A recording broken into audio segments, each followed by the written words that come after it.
हम आचार्य भर्तृहरि कृत नीति शतकम का अध्ययन कर रहे थे, जिसके अंतर्गत हम लोग अभी तक जो अध्ययन किए हैं 85 श्लोक का हम अध्ययन कर चुके हैं, जिसमें मूर्ख पद्धति, विद्युत पद्धति, मानसौर्य पद्धति, अर्थ पद्धति, दुर्जन पद्धति, सज्जन पद्धति और धैर्य परोपकार पद्धति, इनका अध्ययन कर चुके थे और धैर्य पद्धति का हम अध्ययन कर रहे थे।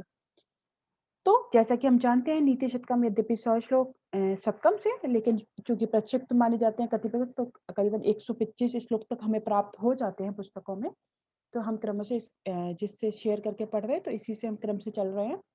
आज हम 86 श्लोक का अध्ययन करेंगे। देखते हैं क्या कह रहे हैं। आलस्यम ही मनुष्याणाम शरीरस्थो महान रिपुः नास्त्युद्यम समो बंधु कृत्वा यम नावसीदति। बहुत ही सुंदर श्लोक है और हम लोग बचपन से शायद पढ़ते आ रहे हैं। जब भी आलस्य की बात आती है तो क्या कहते हैं? आलस्यम ही। आलस्य क्या है? मनुष्याणाम, मनुष्य के शरीरस्थ, शरीर में स्था माने स्थित रहने वाला, महान रिपु, महान शत्रु है। व्यक्ति के शरीर में रहने वाला सबसे बड़ा शत्रु है उसका आलस्य, अप्रमाद, प्रमाद। व्यक्ति जो प्रमाद करता है, आलस्य में रहता है, वो उसके बहुत बड़ा शत्रु है, क्योंकि वो उससे कुछ काम कर ही नहीं पाता। नास्ति, और आगे क्या कहते हैं? उद्यम समः, उद्यम के समान, परिश्रम के समान, कार्य करने की जो प्रवृत्ति उसके समान, बंधु माने मित्र, ना माने नहीं है। यानी परिश्रम के समान कोई बंधु नहीं है, कोई मित्र नहीं है। कृत्वा माने जिसको कर करके ना अवसीदति, मनुष्य दुखी नहीं होता। यानी यदि व्यक्ति उसका पालन करता है, परिश्रम कार्य करता है, तो वो व्यक्ति कभी दुखी नहीं रहता।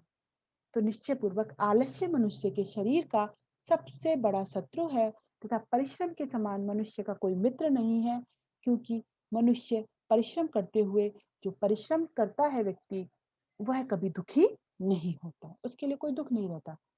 तो बहुत ही सुंदर श्लोक है, हम लोग बचपन से पढ़ते आ रहे हैं। जब भी हम आलस्य की बात आती है, और यह सामान्यतः सभी बच्चों को छोटा सा श्लोक याद रहता है, अनुष्टुप छंद है। तो क्या कहना चाह रहे हैं यहाँ पे कि मनुष्य का सबसे बड़ा शत्रु है आलस्य, तो इसलिए आलस्य का त्याग करना चाहिए, कभी आलस्य नहीं करना चाहिए किसी भी कार्य में। तो आलसी व्यक्ति हमेशा दुख और कष्ट को प्राप्त करता है, साथ ही उसका स्वास्थ्य भी बिगड़ने लगता है। अतः मनुष्य को आलस्य का पूर्णतः त्याग करके परिश्रम करना चाहिए, और परिश्रमी व्यक्ति ही निरंतर सफलता को प्राप्त कर सकता है। अब देखिए, यहाँ से दैव पद्धति आरंभ हो रही है, भाग्य पद्धति। अगला देखिए, भग्नाशस्य करण्डपिण्डित तनोर्मलानेन्द्रियस्य क्षुधा कृत्वा खो विवरं स्वयं निपतितो नक्तं मुखे भोगिनः तृप्तस्तत्पिशितेन सत्वरमसौ तेनेव यातः पथा लोकः पश्यतमेव देवमेव हि नृणां वृद्धौ क्षय कारणम। जहाँ पे एक चूहे के उदाहरण से समझाया गया है कि एक चूहा किस प्रकार से एक बिल एक एक मतलब पिटारी में बंद हो गया है। एक सर्प है और बहुत ही भूख से व्याकुल है, पीड़ित है, और लगता है वो मर ही जाएगा, और उस समय कोई चूहा है, वो सोचता है कि इसमें कुछ है, तो वो उसमें छेद बनाता है और उसके अंदर घुस जाता है।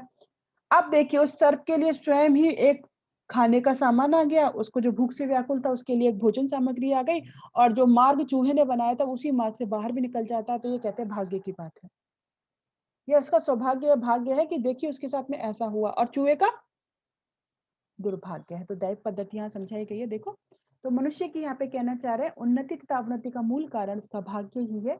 इस विषय का प्रतिपादन करते हुए आचार्य भर्तृहरि कहते हैं, भगनाश भगन आशस्य करंड पिंडित तनोर्मलानेन्द्रियस्य क्षुधः कृत्वा आखु विवरम।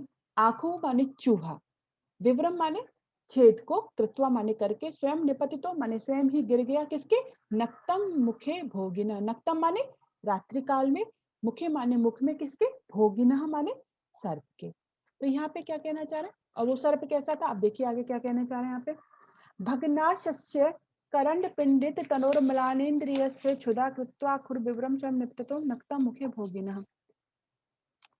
आखु चूहा, नक्तम माने रात्रि काल में, विवरम कृत्वा छेद को करके, करंड पिंडित तनो यानी जो करंड पिटारी में, पिंडित तन हो माने जो सिकुड़ करके बैठा हुआ है, उसको फिर जो ऐसे फोल्ड करके छोटी सी पिटारी में बैठा है, तो पिटारी में जो सिकुड़ करके बैठा हुआ है ऐसे, और क्या है, और कैसा है वो?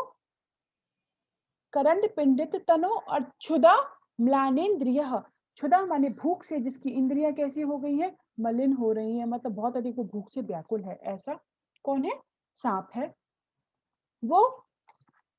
और क्या है, भग्नाशस्य माने जिसकी आशा हो रही है कि भाई पता नहीं, अब मेरा तो निराश हो गया है बिल्कुल कि अब मेरी यार मुझे कुछ मिलेगा नहीं मिलेगा, अब तो लगता है मेरी मृत्यु हो जाएगी, उसको कोई आशा नहीं रही है, ऐसा जो है। तो ऐसा चूहा रात्रि में छेद को करके निराश हो गया है जो, और पिटारी में सिकुड़ करके बैठा हुआ है, भूख से जो अत्यंत ही व्याकुल है, ऐसे इंद्रियों वाले, म्लान इंद्रिय, ऐसे भूख से व्याकुल इंद्रियों वाले, ऐसे न भोगिनः माने सर्प के मुख में स्वयं ही पतितः, निपतितः माने स्वयं ही जाकर के गिर गया, क्योंकि उसने छेद किया, वो जाके छेद बनाया, उसमें जा गया, वहीं पे वो चला गया। अब देखो उससे फिर आगे क्या हुआ, तत्पिशितेन उसके मांस को खा करके, उस चूहे के मांस से जो संतुष्ट हो गया है, तृप्तः असौ जो संतुष्ट हो गया है, वह सत्वरम माने शीघ्र ही, तेने पथा उस ही मार्ग से, याता माने बाहर भी आ गया, जो छेद बनाया था उसके लिए मार्ग भी बन गया, उसी मार्ग से वो बाहर निकल आया।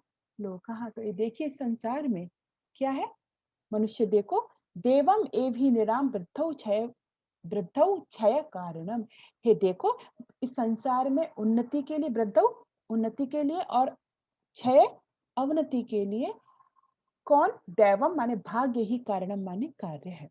इस संसार में उन्नति और अवनति के लिए भाग्य ही कार्य थे। यहाँ पे भाग्य पद्धति, दैव पद्धति आरंभ हो चुकी है। कह रहे हैं कि मनुष्य को कोई भी जो सफलता मिलती है, जो विफलता मिलती है, उसमें भाग्य ही उसका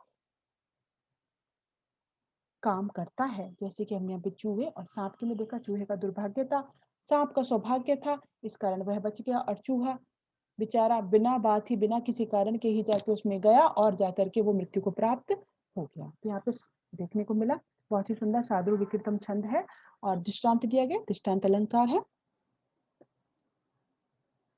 अगला देखते हैं, नेता यस्य बृहस्पति प्रहरणं वज्रं शुरः सैनिकः स्वर्गो दुर्गमनुग्रह किल हरैरैरावतो वारिणः इत्याश्चर्यबलान्वितोऽपि बलभिद् भग्नः परैः सगरैः तद्व्यक्तं ननु देवमेव शरणं धिक् धिक् वृथा पौरुषम्। ये कहते हैं कि भाग्य के अनुकूल होने पर ही सारे मनुष्य का पुरुषार्थ सफल होता है, यदि भाग्य प्रतिकूल हो तो व्यक्ति कुछ नहीं कर पाता। इस विषय का बहुत ही सुंदर उदाहरण दिया है।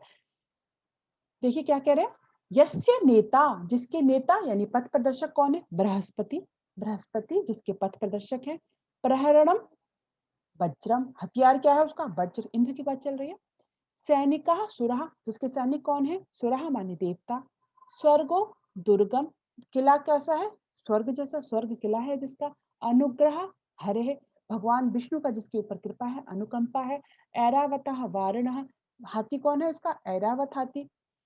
फिर भी कह रहा है इतना सब कुछ होने पर भी, आश्चर्य बलान्वितो अपि ऐश्वर्य से और बलान्वित माने बल से युक्त होता हुआ भी, ऐश्वर्य और बल से युक्त होता हुआ भी, बलभित माने इंद्र, दिख रहा है बलभित, इंद्र का पर्याय है।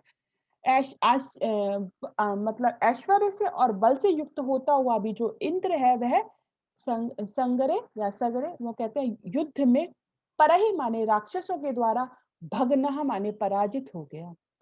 इतना सब कुछ होने पर भी इंद्र युद्ध में शत्रुओं से पराजित हो गया, तो वो कह रहे हैं तद व्यक्तम, इससे स्पष्ट ही है, दैवमेव ही शरणम, दैव की शरण लेनी चाहिए, भाग्य की शरण लेनी चाहिए, भाग्य ही रक्षक है, धिक धिक वृथा पौरुषम, बोले पौरुष को तो धिक्कार है।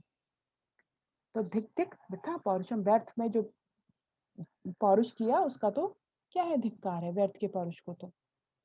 क्या बहुत ही सुंदर समझा इंद्र के उदाहरण से। तो कहना चाह रहे हैं कि व्यर्थ का पौरुष का धिक्कार है, वो कुछ भी करने में समर्थ नहीं होता। व्यर्थ का श्रम या पौरुष करके मनुष्य को अपने अपने को परेशान नहीं करना चाहिए, क्योंकि भाग्य के सामने पौरुष बिल्कुल निरर्थक हो जाता है। लेकिन ये नहीं कह रहे कि भाग्य के भरोसे ही बैठे रहो, पौरुष करो ही मत। वो व्यर्थ का मतलब ये भी हो सकता है कि तुमने उसमें कुछ ढंग से ना किया हो, कुछ इस तरीके से कार्य नहीं किया, कहीं पे कुछ कुछ कमी रह गई है, लेकिन ये इससे ये नहीं है, ये एक्चुअली क्या है यहाँ पे समझाना चाह रहे हैं कि दैव बलवान है, उस चीज को परिपुष्ट करने के लिए उन्होंने इस तरीके से कहा है। लेकिन ये कदापि नहीं समझना चाहिए कि भाग्य भरोसे ही सब कुछ हो जाएगा, ये वाली चीज इसको नहीं लेना। इस चीज से हमें भाग्य भी बलवान है, लेकिन पौरुष के हाथ में है, भाग्य हमारे हाथ में नहीं है। कर्मण्यवाधिकारस्ते माँ फलेषु कदाचन माँ कर्म फल हेतु माते संगोष्ठ कर्मणि, कर्म करना हमारे अधिकार में, फल की इच्छा मत करो। जो तुम करोगे अपने आप फल मिलेगा, भाग्य तुम्हारे साथ रहेगा। और कहते हैं कि जो कर्म करता भाग्य भी उसी के साथ होता है।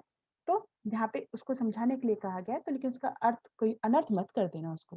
भाग्य के सामने पौरुष बिल्कुल निरर्थक है। ये भाव यहाँ पे बिल्कुल ऐसा नहीं है कि बिल्कुल कि पौरुष को छोड़ ही दो। तो यहाँ पे हमने बहुत ही सुंदर भाव देखा। शार्दूल विकिंतम छंद में परिकर अलंकार है। अगला श्लोक देखते हैं। कर्मायत्तं फलं पुंसां बुद्धि कर्मानुसारिणी तथापि सुधिया भाव्यम सुविचार्य कुर्वता। मनुष्य को सोच विचार कर ही कार्य करने में प्रवृत्त होना चाहिए, उपदेश दे रहे हैं। जैसे कि अभी हमने कहा भी था थोड़ी देर पहले। क्या कह रहे हैं? पुंसां फलम कर्मायत्तम। मनुष्य का, पुंसा माने मनुष्य का, फलम माने शुभ अशुभ जो परिणाम है वो किसके अधीन है? कर्मायत्तम माने कर्म के अनुसार होता है। मनुष्य के जो शुभ अशुभ परिणाम है, जो फल मिलता है, उसको वो किसके अनुसार मिलता है? कर्म के अनुसार। ठीक है, वो आता है ना, अवश्य में भी भोक्तव्यम कृता कर्म शुभाशुभम। और जो फल होता है वो किसके अनुसार होता है? कर्म के अधीन होता है। जैसा कर्म करोगे वैसा ही तुम्हें फल मिलेगा। कर्मा बुद्धि कर्मानुसारिणी, और बुद्धि कैसी होती है? कर्मों के अनुसार ही चलने वाली होती है।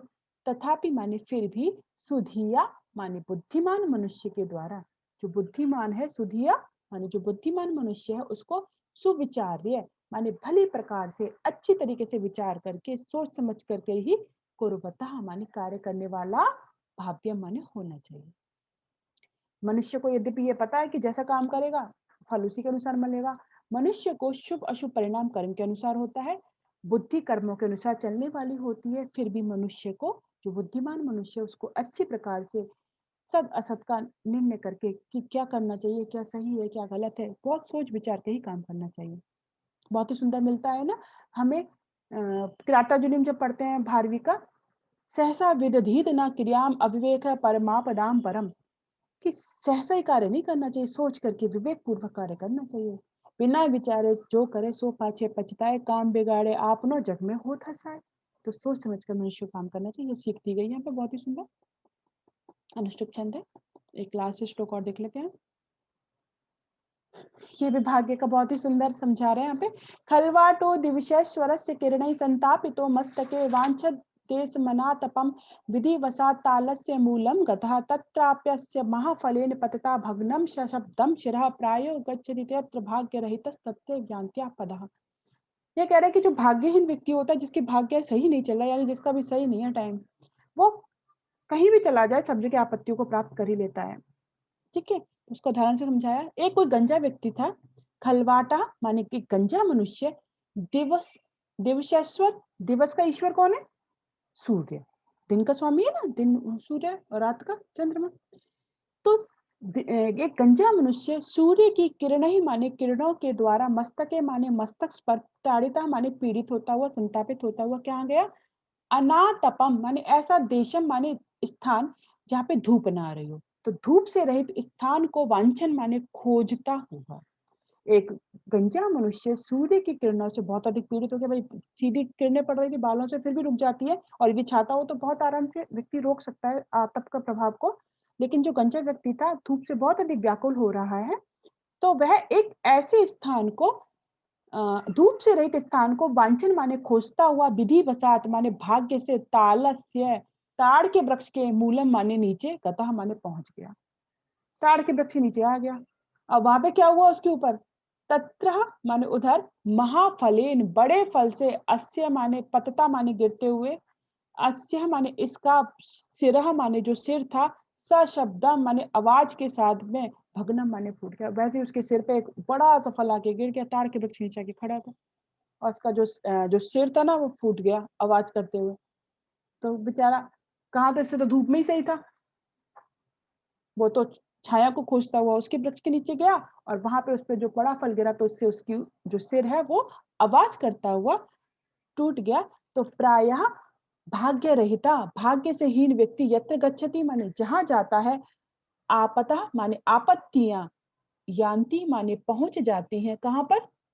तत्र माने वहीं पर। प्रायः गच्छति यत्र, प्रायः यत्र माने जहां पर, गच्छति माने जाता है, भाग्य रहिता भाग्य से हीन व्यक्ति, तत्र एव वहीं पर, आपदा माने आपत्तियां, यान्ति माने पहुंच जाती हैं। तो बहुत ही सुंदर चीजें बता रहे हैं। भाग्य की बात है भाई, जिसका जैसा भाग्य होता है वो तदनुसार अच्छा फल प्राप्त कर लेता है, और यदि दुर्भाग्य है तो अच्छी जगह अभी पहुँचे, बहुत अच्छा काम भी करना चाहे तो अभी उसको सफलता नहीं मिलती है। तो ये कहना चाह रहे हैं कि वो व्यक्ति क्या सोचा था कि मैं यहाँ पे सुरक्षित रहूँगा, और ऐसा भी व्यक्ति होता है कि मैं सुरक्षित रहूँगा। एक कबूतर की घटना भी आती है, वो सोचता है कि उसे पता चलता है कि उसकी वहाँ यहाँ पे मृत्यु होने वाली है, तो वो बहुत दूर उड़ के चला जाता है। जब वहाँ पहुँचता है, तो वहाँ पहुँच जाता है बहुत दूर उड़ के, वो सोचता है कि अब मेरा यहाँ पे तो नहीं आएगा, मैं तो बहुत दूर आ गया हूँ। लेकिन देखिए बेचारे की मृत्यु यहाँ नहीं लिखी थी, वहाँ लिखी थी, और वो अपने आप ही वहाँ पे चला गया उस हिसाब से। तो जैसे मतलब भाग्य होता है, व्यक्ति उसी प्रकार से आपत्तियाँ प्राप्त कर लेता है, वहीं पहुँच जाता है। तो इससे निश्चय ये कहना चाह रहे हैं कि भाग्य अधिक बलवान है। बहुत ही सुंदर यहाँ पे समझाया गया। शार्दूल छंद है, सूक्ति के माध्यम से अर्थांतर न्यास अलंकार है।